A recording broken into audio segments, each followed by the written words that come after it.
Hello my dear friends. तो दोस्तों आज हम डिस्कशन करेंगे multiple choice question of 2021 RGPV Bhopal mathematics third आपका सब्जेक्ट है जिसका कोड BT301 है। और ये सारे जो क्वेश्चंस हैं वो एग्जाम के पॉइंट ऑफ व्यू से बहुत इंपॉर्टेंट है, क्योंकि इसके वीडियो देखने के बाद आपको ऐसा लगेगा कि यार ना एक मैथमेटिक्स थर्ड का जो पेपर आएगा वो किस तरह से होगा। तो मेरे ख्याल से ना आप एग्जाम देने से पहले एक बार जरूर देख के जाएं और सारे क्वेश्चन को जरूर करें आप। तो सबसे पहले हम आज पहला क्वेश्चन जो हमारा होगा, तो first question is the we wish to find the root of equation cos x is equal to x by Newton Raphson method. तो दोस्तों सबसे पहले तो आपको ना न्यूटन रैप्सन मेथड के बारे में पता होना चाहिए कि न्यूटन रैप्सन है क्या भाई। तो न्यूटन रैप्सन का जो फॉर्मूला है वो है आपका xn+1 is equal to xn minus f of xn upon f dash xn। तो फॉर्मूला सबसे इंपॉर्टेंट है, सभी फॉर्मूले आप लिख के रखें अपने सामने कि तुरंत सारी चीजें ना कैच कर सकें आप। तो इनिशियल वैल्यू आपके पास दे रखी है, तो मैं अगर फर्स्ट अप्रोक्सीमेशन की बात करूंगा तो n is equal to 0 put करूंगा मैं, तो x1 is equal to x0 minus of f of x0 upon f dash x0। Okay, तो अगर मैं यहाँ से फंक्शन की बात करूं तो fx जो फंक्शन होगा मेरा cos x minus x is equal to 0, this is the function. Okay, so मैं सबसे पहले स्टार्टिंग करूंगा इनिशियल वैल्यू की। यहाँ पर अपने पास 0.7 ऑलरेडी आपके पास गिवन है, तो अपने को ज्यादा स्ट्रेस नहीं लेना। अगर सपोज करो किसी क्वेश्चन में नहीं दिया है तो आप x0 जो निकालेंगे वो नेगेटिव और पॉजिटिव का जो वैल्यू आएगी उसका मीन ले लें। जैसे मान लो 1 और 2 पर पॉजिटिव और नेगेटिव है, तो x0 की जो वैल्यू होगी x0 is equal to 1+2 divide by 2, तो दोनों का मीन ले लें आप। यहाँ पर हम क्या करेंगे, x0 की वैल्यू यहाँ पुट करेंगे 0.7 minus f of 0.7 upon f dash 0.7। तो put the value of x0, then we get x1। Then again n is equal to 1 पर हम सेकंड अप्रोक्सीमेशन चेक करेंगे भाई कैसा आ रहा है। तो अगर हम बार बार 2-3 स्टेप निकाल लें, क्योंकि इसका रेट ऑफ कन्वर्जन बहुत हाई है, तो हम ना आई थिंक ना सेकंड और थर्ड तक आंसर हमें मिल जाएगा। तो इस पर ज्यादा स्ट्रेस लेने की जरूरत नहीं, क्योंकि बहुत छोटा क्वेश्चन है, टाइम कम मिलता है अपने को, 2 मिनट का टाइमिंग है इसमें अपने हर क्वेश्चन करने के लिए। टारगेट फिक्स करेंगे, हमें 2 मिनट से ज्यादा समय नहीं देना है ना। So answer is the 0.7394. Next is the we wish to use bisection method to find a root of the equation x cube minus x is equal to 1। तो सबसे पहला अपना काम होता है भाई कि हम ना फंक्शन लिख लें, तो x cube minus x minus 1 is equal to 0, this is the function। Bisection method में हम सबसे पहले जितने भी हमारे अलजेब्रिक और ट्रांसेंडेंटल इक्वेशन है उनके हम सबसे पहले नेगेटिव पॉजिटिव रूट चेक कर लें कि हमारा रूट कहाँ लाई कर रहा है। अगर नेगेटिव 1 पर है या 2 पर है या 3 पर है तो हम 2 रूट्स फाइंड आउट कर लेते हैं अपोजिट साइन के, उनमें दोनों रूट्स को हम ना किसी मेथड में यूज करें। या बाइसेक्शन है तो बाइसेक्शन का फॉर्मूला लगा दें, न्यूटन रैप्सन है जैसे हमें मालूम पड़ा इस क्वेश्चन में अगर हम बात कर रहे हैं बाइसेक्शन मेथड की, तो जो इनिशियल वैल्यू होगी जो भी है ना, जैसे सपोज करो 1 और 2 पर नेगेटिव है और 2 पे पॉजिटिव है, तो root lie between 1 and 2। So जो हमारा फर्स्ट अप्रोक्सीमेशन होगा बाइसेक्शन मेथड, दोनों का मीन होगा 1+2 divide by 2। Then again we check x2। तो सबसे पहले हमें x2 को निकालने के लिए हमें फंक्शन चेक करना पड़ेगा। जैसे मान लो x1 पर नेगेटिव आया और मान लो a is equal to 1 and b is equal to 2, तो a पर हमारा नेगेटिव है, b पर पॉजिटिव है, बट f ऑफ x1 पर हमारा नेगेटिव है, मान लो नेगेटिव है, तो हमारा root lie between x1 and b1। अगर हमारा x1 पर पॉजिटिव होता तो root lie between a and x1। तो ये चीजें देखनी है आपको। और इस क्वेश्चन में स्पेशली पूछा ही गया उन्होंने कि 2 नंबर का क्वेश्चन में है ना, ज्यादा टाइम नहीं ले देना है, तो सेकंड अप्रोक्सीमेशन आपसे पूछा गया है, तो x1 हम ज्यादा दूर तक नहीं जाएंगे, सिर्फ x2 अप्रोक्सीमेशन ही निकालेंगे इटरेशन। तो कहीं कहीं अपन अप्रोक्सीमेशन वर्ड यूज करते हैं और कहीं कहीं हम इटरेशन वर्ड का भी यूज किया जाता है, ठीक है ना। तो answer is the 1.3750। Newton Raphson method fails, आपको ये पता होना चाहिए कि न्यूटन रैप्सन जो मेथड है वो कब फेल होगा, कि भाई कि जब ना वो एग्जिस्ट ही ना करे, है ना, ये चीज इंपॉर्टेंट है। तो अब एग्जिस्ट ना करे ये कैसा हो सकता है भाई, तो मैं फॉर्मूला लिखूंगा सबसे पहले xn+1 is equal to xn minus f of xn। बहुत इंपॉर्टेंट क्वेश्चन है, है ना। आप ये आ सकता है, तो इस पे थोड़ा सा ध्यान रखेंगे बच्चे।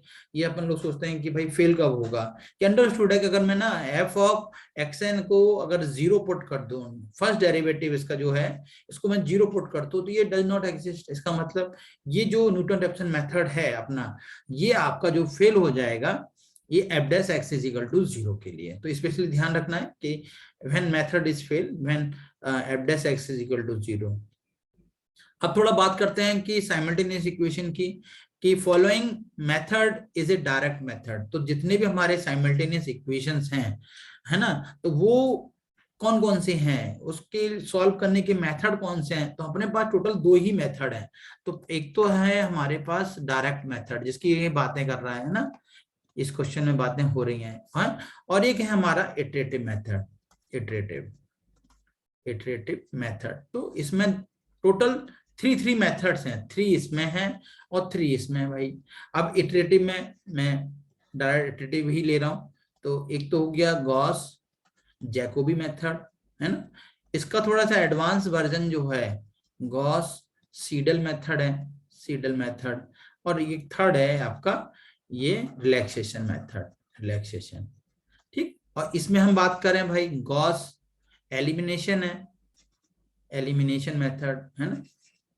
गॉस जॉर्डन है, Jordan method. And third is है आपका आपका क्राउड्स मेथड या एलयू मेथड, क्राउड्स मेथड। तो ये तीन मेथड है। अब मैं देख लूंगा भाई मेरे ना डायरेक्ट में कौन कौन से आ रहे हैं। ये तो एलिमिनेशन आ रहा है, जैकोबी आ रहा है। जैकोबी तो आपका कैसा मेथड हो गया, रिलैक्सेशन कैसा हो गया भाई, इटरेटिव में हो गया। जैकोबी कैसा है भाई, इटरेटिव में है। एलिमिनेट और सीडल कैसा है, ये भी इटरेटिव में। एक ही बचा कौन सा, Gauss elimination. This is the direct method, then answer is the direct method. तो आपको ना एग्जाम में हमेशा एक नई क्वेश्चन इसमें रहता ही रहता है कि भाई डायरेक्ट मेथड कौन सा है और इटरेटिव मेथड कौन सा। तो आपको थोड़ा, और सारे गॉस गॉस के हैं, थोड़ा तो कंफ्यूजन रहता है, इसलिए ध्यान रखें। Next is the value of y1 is equal to that means y.2 using second order Taylor series method. ये आपको ना यूनिट थर्ड में है टेलर सीरीज मेथड का, इसलिए थोड़ा ध्यान देना। और आपको h की वैल्यू जो उन्होंने दे दी है ना 0.2, तो आपको डेरिवेटिव का dy आपको ऑलरेडी दिया है, y डैश दिया है ऑटोमेटिकली, ये 3+y² है। आप फॉर्मूला लगा दें बाय टेलर सीरीज का मेथड का, ये आपको पता ही होगा, y0 plus x into y0 dash plus x² upon factorial 2। Value already दी है, h भी आपके पास है ना, और x की वैल्यू भी है। तो आप ना डायरेक्टली फर्स्ट अप्रोक्सीमेशन y0.2 यहाँ पुट कर दें। y0 की वैल्यू आपके पास है 0, y0 की वैल्यू आपके 1 है, और x0 की वैल्यू ये दिस इज द ये x0 होता है और ये y0 होता है ना। तो x0 is the 0 and y0 is the 1. Now put the value in the Taylor series method, then we get answer 1.96 easily, बिल्कुल। Product of delta, this is the forward delta, this is the forward and this is the backward, okay, this is the backward, okay। तो दोनों का formula आप easily use कर लें, e-1 and 1 minus e inverse, तो then multiply, then answer is the this is the answer. अगर आप इसको डिवाइड कर देंगे तो आंसर यही मिलने वाला है, जिसमें अगर मल्टीप्लाई कर रहा हूँ 1 minus e minus e into e inverse, then -1 plus e inverse, okay. So e -1 plus E inverse. So answer is the E-2 plus E inverse. Okay. Then again, if we divide the E, then answer. So here divide by E, then this is the E square minus 2E. Okay. Then E into E. So answer is the E square minus 2E plus 1. Okay. So answer is this. Clear? So E square. Next is the f of 2 is equal to 4, f of 2.5 is the 5.5. Then Lagrange's interpolating polynomial that fits the data is. तो दोस्तों आपको मालूम है जो Lagrange's है ये unequal के लिए होता है, तो आप उसको ना डायरेक्टली सॉल्व कर सकते हैं। fx is equal to x minus x1 and x minus x2 upon x0 minus x1 into x0 minus x2 into y0, है ना, plus this is the formula for Lagrange's interpolation. So here put the value of the f of 0, this is the x0, then this is the y0, then x1, then this is the y1. So put the value of this. So here x is the x ही रहेगा क्योंकि हमें उन्होंने कोई value नहीं दी है, तो हमारा answer जो होगा वो x में आएगा. Then answer will be 3x minus 2. Next, which of the following is the condition of partial differential equation to be hyperbolic? अपने पास तीन इक्वेशंस हैं, है ना. एक तो कंडीशन है अगर b स्क्वायर माइनस 4ac की जो वैल्यू है वो अगर ग्रेटर देन 0 हो जाए तो फंक्शन क्या होगा, हमारा जो पार्शियल डिफरेंशियल इक्वेशन वो क्या होगी. अगर हमारी लेस देन 0 हो जाए तो हमारा डिफरेंशियल इक्वेशन क्या बनेगा. ये तीनों चीजों को आपको ना स्पेशली ध्यान देना है. अब जैसे मैं बात करता हूँ हाइपरबोलिक की, तो कंडीशन है b square minus 4ac greater than 0. अगर हमारी जो डिफरेंशियल इक्वेशन है वो अगर हमारी ग्रेटर देन 0 आता है, पॉजिटिव आ जाता है, तो हमारी जो गिवन डिफरेंशियल इक्वेशन होगी वो हमेशा हमारा हाइपरबोलिक होगा. ठीक है दोस्तों. ऐसी मैं बात करता हूं कि अगर हमारा जो वन डायमेंशनल हीट इक्वेशन है तो वो हमारी किस टाइप की प्रॉपर्टी को फुलफिल करेगा, वो हाइपरबोलिक होगा, क्या वो इलेक्ट्रिक होगा, क्या एल्जेब्रिक होगा, है ना, या पैराबोलिक होगा. तो हम बात करते हैं हीट इक्वेशन की. तो हीट इक्वेशन ना दोस्तों, एक वेव है, एक हीट है, एक लाप्लास है. इन तीनों को स्पेशली आप देख के जाएं, है ना. तो इन तीनों को आप देखते जाओगे तो जो इक्वेशन है हमारी del 2u upon del x square del 2u upon del y square is equal to 0, this is the Laplace equation, है ना. This is Laplace. जब नेक्स्ट क्वेश्चनों में आएंगे ये सारी चीजें. ऐसे ही हमारे पास ना हीट इक्वेशन है, इनका भी आप देख सकते हो del 2u upon del x square is equal to del 2u upon del y square into c square. तो ऐसे तीनों हैं, वेव भी है, इन पे तीनों पे आपको नजर लेके चलनी है ना. तो this is always parabolic equation. Then next is the first movement about the origin, है ना. फर्स्ट मूवमेंट हमेशा ओरिजिन का म्यू की बात कर रहे हैं तो ये हमेशा आपके मीन के बराबर होगा.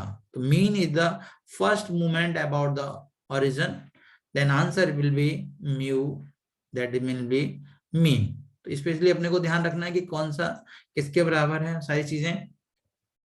Next question is as soon as new value of a variable is found by iteration, it is used immediately in the same iteration. The method, yeah, that means this method is called. तो दोस्तों आपको मालूम ही है कि जब Gauss elimination Gauss Seidel का use हम करते हैं इटरेटिव मेथड में, वहां पर क्या होता है कि जैसे हमने फर्स्ट अप्रोक्सीमेशन लिया तो इनिशियल जब वैल्यू हम निकालते हैं तो वहां पर y और z को हम 0 लेते हैं. लेकिन जब हम x की वैल्यू निकालते हैं, y z शुड बी 0, जब हम x निकालते हैं तो वहां पर जो वैल्यू आएगी x1 फर्स्ट इटरेशन की, उस वैल्यू को हम जस्ट यूज करते हैं y में, क्योंकि y में हमें चाहिए x और z. तो z हम लेते हैं पुराना, that will B 0, and y जो x लेंगे, क्योंकि हम y निकाल रहे हैं तो x और z में होगी वो, x हम जो लेंगे वो बिल्कुल लेटेस्ट यूज करते हैं. तो इस यहाँ पर जो सही आंसर होना चाहिए वो होगा गॉस सीडल मेथड. ठीक है दोस्तों. Next, the two segment trapezoidal rule. जिस आप इंटीग्रेशन का क्वेश्चन जब आप करेंगे तो वहां पर ना तीन मेथड है, trapezoidal, Simpson 1/3 rule, Simpson 3/8 rule. तो ये तीनों मेथड को आप पढ़ के जाएंगे, तीनों अच्छी तरह से याद करके जाएंगे. ट्रेपेजॉइडल रूल में h/2 है ना, first term plus last term, है ना, ध्यान रखना है. Integral a to b fx dx. okay, so is equal to h/2 first term plus last term plus remaining terms plus remaining terms, है ना. ये याद रखनी है आपको. तो exact for integrated at most, then the answer will be first order of polynomial. So the two segment of trapezoidal rule integration is exact for integrating at the most. Okay, so next is the, in a normal distribution, all the moments of odd order about the origin mu n plus 1 is equal to 0 always. odd order का movement जो होता है वो हमेशा 0 आएगा, है ना. आप चाहें तो करके देख सकते हैं. Integration of x minus mu mod of into dx. तो आप इसको आसानी से सॉल्व कर सकते हो, पूरा डेरिवेशन है ये. then answer will be equal and 0. In solving simultaneous equation by Gauss Jordan method, जैसे अभी हम बात कर रहे थे डायरेक्ट मेथड में, है ना, गॉस जॉर्डन आता है, तो यहाँ पर गॉस जॉर्डन मेथड में जो हमारी मैट्रिक्स बनती है, जो हम उसको रिड्यूस करते हैं, जो जो डायगोनल होता है, वो डायगोनल में हमारे ऊपर और नीचे ये सब 0 आएंगे। तो डायगोनल जो मैट्रिक्स हो, जो हमारे कोफिशिएंट मैट्रिक्स है, वो कन्वर्ट किस में रिड्यूस होगी, हमारी डायगोनल मैट्रिक्स में। तो answer should be diagonal matrix. In the Gauss elimination method for solving a system of linear algebraic equation, आप गॉस एलिमिनेशन में जाएंगे तो देन ट्रायंगुलाइजेशन लीड्स, जो हमारे ट्रायंगुलर बनता है, जो हमारा ट्रायंगल बनता है गॉस एलिमिनेशन में, वो ऐसा होता है, जैसे ये देखो ना, ये देखो ये है ऐसा, तो ऐसे ये होगा, ठीक है। ये यहाँ पर जो गॉस एलिमिनेशन में ना एक्लॉन फॉर्म बनते हैं, ये सारे एलिमेंट ना नीचे वाले ये सारे 0 होंगे डायगोनल से, है ना।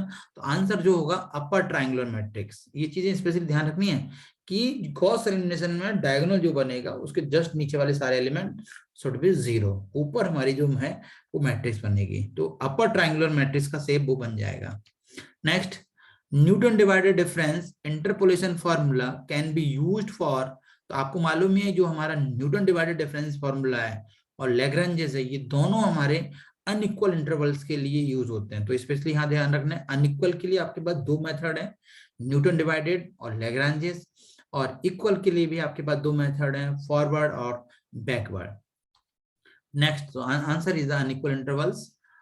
If value of x are not equispace then to represent we use, अब अभी मैं जस्ट आपको बात ही कर रहा था कि अगर आपकी जो वैल्यू है आपके ना आगे पीछे हैं, मतलब सिंपल इक्वल इंटरवल पे नहीं है, जैसे डिफरेंस सबका सेम ना हो, किसी में 5 का है, किसी में 7 का है, किसी में 10 का हो गया, अगर इक्वल नहीं है, इक्वल इंटरवल नहीं है, तो आप, मैंने जैसे अभी बताया कि फॉरवर्ड जो है आपका हमेशा इक्वल के लिए रहता है ना, इक्वल के लिए, डिवाइडेड है नॉट इक्वल के लिए होगा, अनइक्वल कह सकते हैं इसको, बैकवर्ड है इक्वल के लिए, और जो न्यूटन मेथड है ये तो जानते हैं आप कि अलजेब्रिक के लिए इक्वेशन होती है अलजेब्रिक के लिए। तो इसका मतलब जो आपका सही आंसर होगा इसमें वो होगा नॉट इक्वल, तो answer is the B. Next, in अगर हम क्राउड मेथड की बात करें, in Crout triangular method for system of equation ax is equal to b, if L is the lower triangular and U is the upper triangular matrix, then A is equal to L। तो याद है आपको, A is equal to LU से हम start करते हैं, total 9 component होते हैं जिनको हम फाइंड आउट करके हम जो आगे जो हमारे X है और Y है और ये Z है, ये तीनों को फाइंड आउट करते हैं, तो then answer will be A is equal to LU। For a larger system iterative method में भी, तो आपको मालूम है जब हमारा जो जो सबसे अगर ज्यादा हमारे साइमल्टेनियस इक्वेशन है, तो हम इसके लिए हमारा जो डायरेक्ट मेथड है इतना ना फास्ट आंसर नहीं देता जितने तेज हमारा ये ना जो हमारे इटरेटिव मेथड्स हैं। तो डायरेक्ट के कंपैरिजन करें तो हम इटरेटिव मेथड हमें फास्ट आंसर देगा, so then answer is the faster than the other methods. If the value of x are equispaced, then and dy over of ds is required near the end of the table। तो मैंने आपको पहले ही बताया कि भाई देखो अपना जो सिस्टम है, जो हम नियर द बिगनिंग की बात करते हैं तो न्यूटन फॉरवर्ड का यूज करते हैं, न्यूटन बैकवर्ड का यूज हम जब करेंगे जब हमारा near the end of the table होगा डेरिवेटिव निकालते वक्त। अगर सेंटर में है तो बेसल्स और एवर्ट्स और स्टर्लिंग का यूज करते हैं, लेकिन वो अपने सिलेबस में नहीं है, तो हम यहाँ पर जो आंसर होगा हमारा न्यूटन बैकवर्ड फॉर्मूला होगा।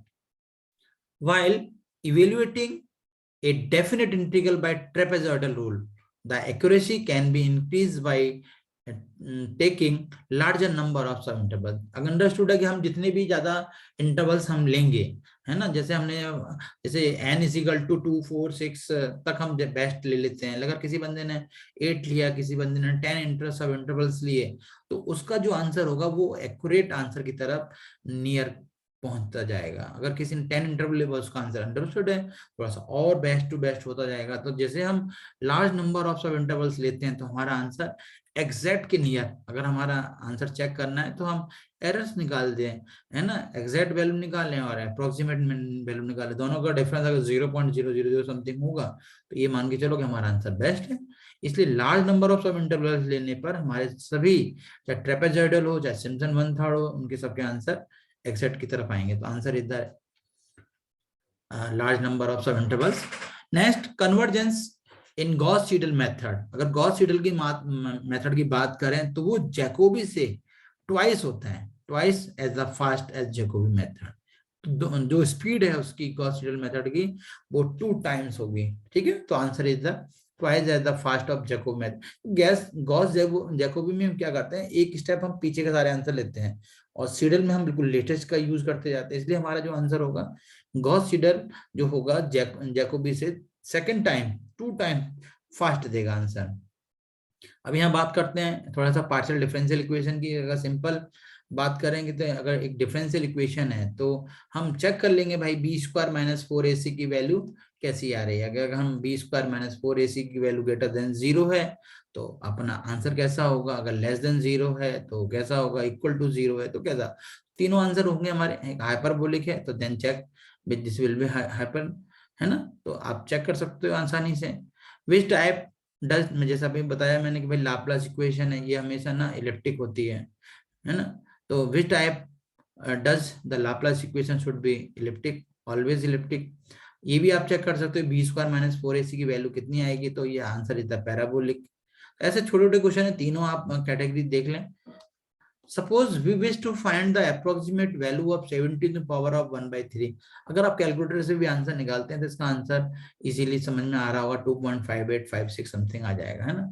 मैं भी निकाल सकता हूँ कैलकुलेटर से, देख सकते हो। तो लेकिन उन्होंने क्या पूछा है, इन्होंने पूछा है suppose we wish to find the approximate value of 17 power of 1/3 by Newton-Raphson method. If we start the initial approximation x0 is equal to 2, then second approximation, only second approximation बात कर रहे हैं। तो आप ना कैलकुलेटर पे तरफ बिल्कुल ना जाएं, क्योंकि अगर मैं कैलकुलेटर पे गया तो आंसर कुछ और आने वाला है, कि उन्होंने सिर्फ सेकंड अप्रोक्सीमेशन की बात वो कर रहे हैं, इतना थोड़ा ध्यान रखना है। Fourier sine transform of f x, तो understood as minus infinity to formula आप लगा दें फोरियर साइन ट्रांसफॉर्म का, वहां फंक्शन की वैल्यू पुट कर दें e to power of minus of i s x into 1/x, then integrate, then answer with the under root π/2। तो ये सारे क्वेश्चन पिछले 2021 में पूछे जा चुके हैं, इसलिए इन सारे क्वेश्चनों को एक साथ लाया गया है। Approximate solution of 2x plus y plus 4z is equal to 12, 8x minus 3y plus 2z is 23, 4x plus 11y minus z is equal to 33 by Gauss elimination method। तो अब आपको ना क्या करना है, गॉस एलिमिनेशन क्वेश्चन को solve नहीं करना है।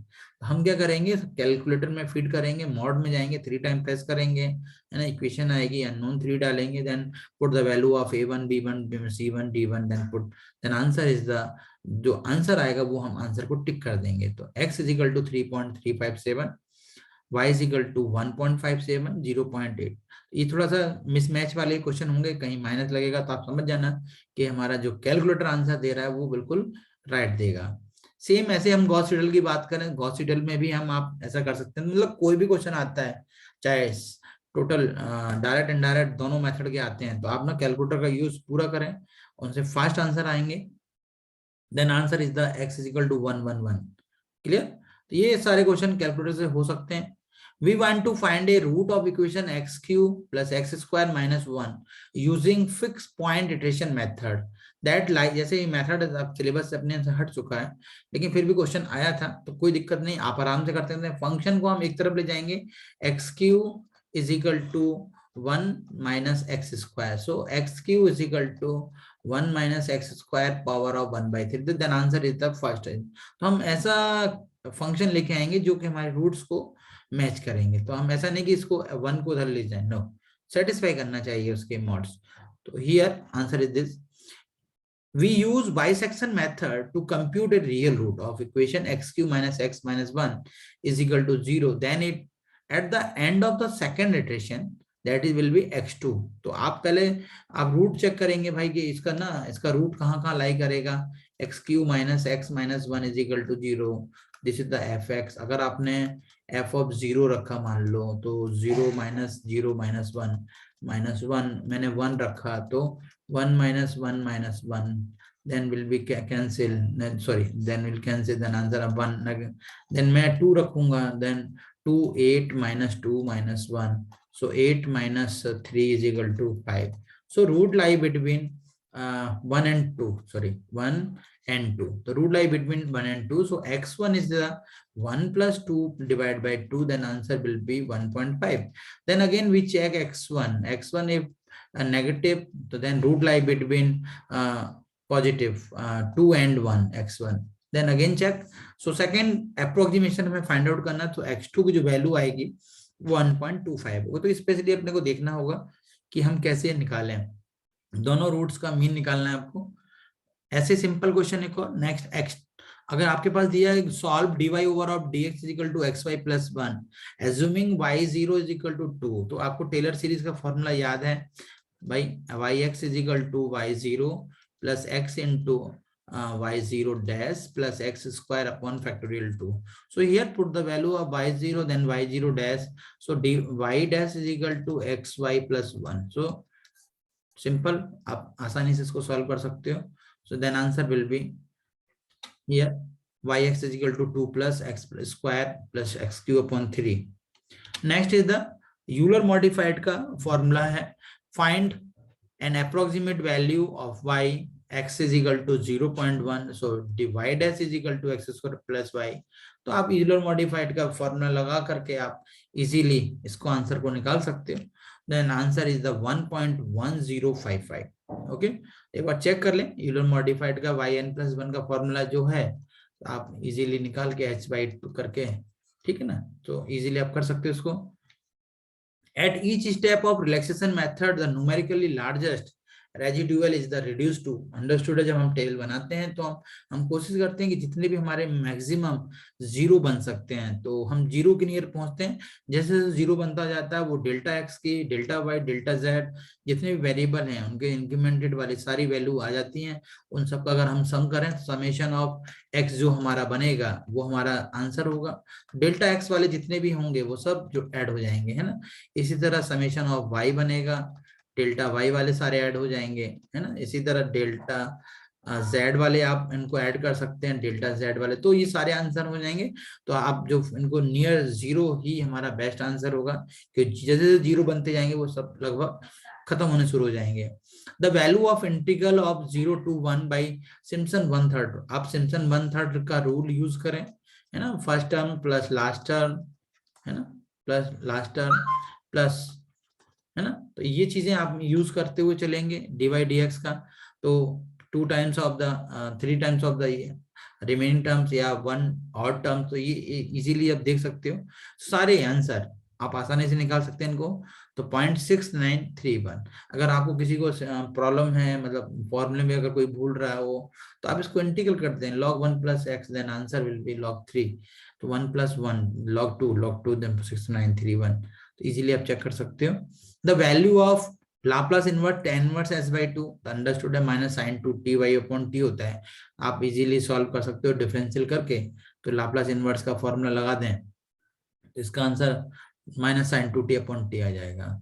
इन normal distribution the quartile deviation, the mean deviation and standard, अगर हम तीनों का एक रेशो देखें तो जो हमारा स्टैंडर्ड रेशो है 10, 12, 15 का रहता है हमेशा।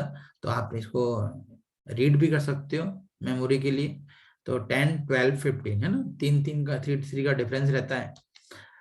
We use bisection method to compare smallest positive root. X square minus 5x plus 1 lies between the interval 0 to 1. तो then तो भाई आसानी से आप ना इसका इजी सबसे जो स्मॉलेस्ट रूट होगा या तो कैलकुलेटर से आप फाइंड आउट कर सकते हो। आपके पास 2 रूट्स आएंगे, तो सबसे इजी रूट होगा, जो सबसे छोटा रूट होगा वो होगा आपका 0.25।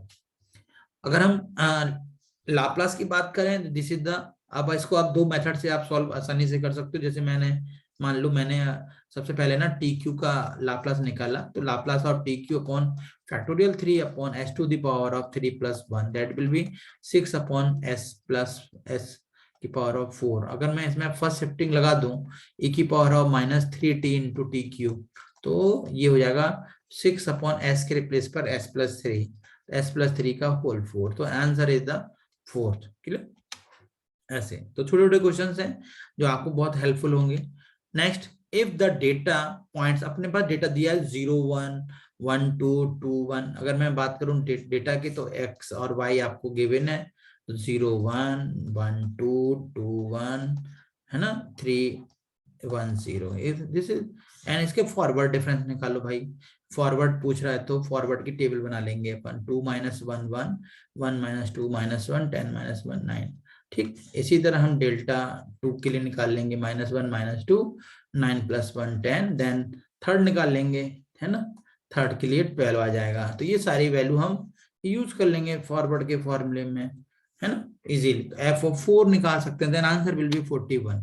ठीक, तो आप न्यूटन फॉरवर्ड का फॉर्मूला आप लिख सकते हो आसानी से, है ना। तो आप पहले या तो x के टर्म्स में लाना हो तो आप x के टर्म निकाल लें, y0 प्लस, है ना, स्टेप बाय स्टेप। तो इजीली सारी चीजें आप कर सकते हो, घबराने की कोई जरूरत नहीं है। Into p into delta y0 plus p into p -1 upon factorial 2 delta 2 y0 easily, where p is equal to x minus, अगर नियर द बिगनिंग है x minus x0 upon h। ठीक है, तो this is the x0, so answer is the 41. For y is equal to fx and f of 0 is the 1, f of 0.5 is the 0.8, f of 1 is the 0.5, find the value of trapezoidal rule। तो आपके पास सारी value है, देखो भाई, x0 की value हो गई 0, x1 की वैल्यू 1, x2 की value 0, then 0.5 and x2 is the 1, and के करस्पॉन्डिंग जो y वैल्यू है 1 हो गई, y1 की वैल्यू हो गई आपकी 0.8 हो जाएगी, और ये y2 की वैल्यू हो जाएगी 0.5। और ट्रेपेजोइडल का रूल क्या है, h/2 first term plus last term, तो y0 प्लस y1 और प्लस रिमेनिंग टर्म्स, तो y2 आ जाएगा। तो सभी का सम कर दो, h क्या होगा, में डिफरेंस होगा, तो h की वैल्यू 0.5 होगी। ये सारी वैल्यू यहाँ रख दो, तो आपका जो आंसर होगा 0.575। Next, if A is the any event is in a sample space, then P the probability for the complement, this is the A for complement। total आपकी जो probability है वो 1 है, तो 1 minus probability A events, so 1 minus PA of is equal to probability of the complements, so answer is this। अगर मैं बात करूं evaluate of the Laplace of 0 to t, तो मैं पहले कॉस्ट टी का लाप्लास निकालूंगा। कॉस्ट टी का लाप्लास कितना होगा भाई, s upon S square plus 1। ठीक है, अगर मैं उसमें फर्स्ट शिफ्टिंग लगा दूं तो लाप्लास ऑफ e की power of -t into cos T, तो आपको मालूम ही है s के रिप्लेस पर s plus 1 upon s plus 1 का होल स्क्वायर प्लस 1। अगर मैं इसमें लाप्लास ऑफ इंटीग्रल लगा दूं 0 to t, तो e की power of -t into cos T into D T, तो ये जो हो जाएगा 1/s of this f of s। तो ये पूरा आंसर होगा s plus 1 upon s plus 2 s plus 2। ठीक है, तो ये आपका जो है आई थिंक फर्स्ट आंसर होगा। ठीक, दिस इज आंसर। तो लाप्लास की हेल्प से भी आप आराम से क्वेश्चन निकाल सकते हैं। The value of Laplace of cos hyperbolic, आपको मालूम है हाइपरबोलिक और कॉस में विदाउट हाइपरबोलिक में अंतर सिर्फ माइनस का होता है, तो एस स्क्वायर माइनस ए स्क्वायर होगा। ठीक है, तो answer is the S upon S square minus A square. Approximate value of F dash ten, अगर मैं आपसे निकलवाना चाहूँ तो आप निकाल सकते हो। पहले हम डेरिवेटिव को निकालने से पहले हम फॉरवर्ड, उसका मतलब derivative at the value of 10 पे पूछ रहा है, तो आप इजीली निकाल सकते हो इसको। 10 पे पूछ रहा है वो 3 5 11, अगर डिफरेंस की बात करें 3 के बाद 5 है, 5 के बाद 11 है, तो आप समझ रहे हो कि डिफरेंस जो है इक्वल नहीं है। इसका मतलब हम इसमें जो यूज करेंगे न्यूटन डिवाइडेड डिफरेंस का फॉर्मूला यूज करेंगे, डेरिवेटिव निकाल लेंगे उसका, है ना। तो आंसर विल बी 233। अगर डेरिवेटिव निकालने में दिक्कत आ रही है तो आप पहले एफ एक्स निकाल लो इन टर्म्स ऑफ एक्स, फिर उसको डिफरेंशिएट करके एक्स की वैल्यू पुट कर दो। एक तरीका वो भी है, वो आसान है ना, न्यूटन डिवाइडेड डिफरेंस का यूज हो जाएगा, तो आंसर विल बी 233। तो next is the given that f of 0 is the 1, f of 1 is equal to 7, f of 2 is equal to 23, then the value of f of 0.5 by Newton forward. Newton forward का formula आपको मालूम है, जिसे मैंने भी just थोड़ी देर पहले ही डिस्कस किया। Then answer will be 2.75। Okay, तो आप इजीली उसका फॉर्मूला लगा दो, y0 प्लस, है ना, delta P into delta y 0 Newton forward है, plus P into P minus 1 upon factorial 2 into delta 2 y 0, 1 2 3, 3 मतलब सेकंड तक ही जाएगा। P की वैल्यू निकाल लो, x minus x 0 upon h, है ना। तो आप आसानी से टेबल बना सकते हैं। The higher order of polynomial integral for which Simpson 1/3 rule of integration is exact is, तो दोस्तों ये हमेशा ना आपका आंसर थर्ड के बराबर ही आएगा, जिसे था थर्ड एग्जैक्ट। तो आपका जो हाईएस्ट ऑर्डर होगा वो 3 ऑर्डर का होगा, जिसके लिए सिम्पसन जो रूल है वो एग्जैक्ट हो जाएगा हमेशा। Polynomial are most commonly use functions for interpolation because they are easy. तो हमें मालूम है कि हम जो पॉलिनोमियल सॉल्व करते हैं, चाहे थर्ड डिग्री की हो, चाहे फोर्थ डिग्री हो, चाहे सेकंड डिग्री, वो हमारे लिए इजी क्यों होती है, उसका रीजन है वो आसानी से इवेल्युएट कर सकते हैं, डिफ्रेंशिएट कर सकते हैं, उनको हम इंटीग्रेट कर सकते हैं ना। तो जो हमारा सही आंसर होगा वो सी होगा। Next is the convergence of which of the following method is the sensitive to the initial approximation of the root, that will be answer is the Newton-Raphson method। तो जो न्यूटन-रैप्सन मेथड का जो convergence है वो सबसे other method से अलग रहेगा आपका, वो सेंसिटिव होगा, क्योंकि हमें इनिशियल वैल्यू हमें बहुत फास्ट रिजल्ट देती है। जो जो हम x0 जो सेलेक्ट करते हैं, दोनों का मीन जो लेते हैं, वो अदर वैल्यू से काफी आगे रहेगा। Then next is the trapezoidal rules gives exact value of the integral when integrand is a हमेशा लीनियर इक्वेशन के लिए रहेगा, is a trapezoidal rule only. So thank you so much. तो आप सब लोग एग्जाम से पहले वीडियो जरूर देख के जाएं, और अगर आपको रियल में अच्छा लगे तो अपने दोस्तों से आप जरूर बताएं। So thank you all of you. I hope कि आपका पेपर बहुत अच्छा हो, है ना। So best of luck all of you. Thank you so much.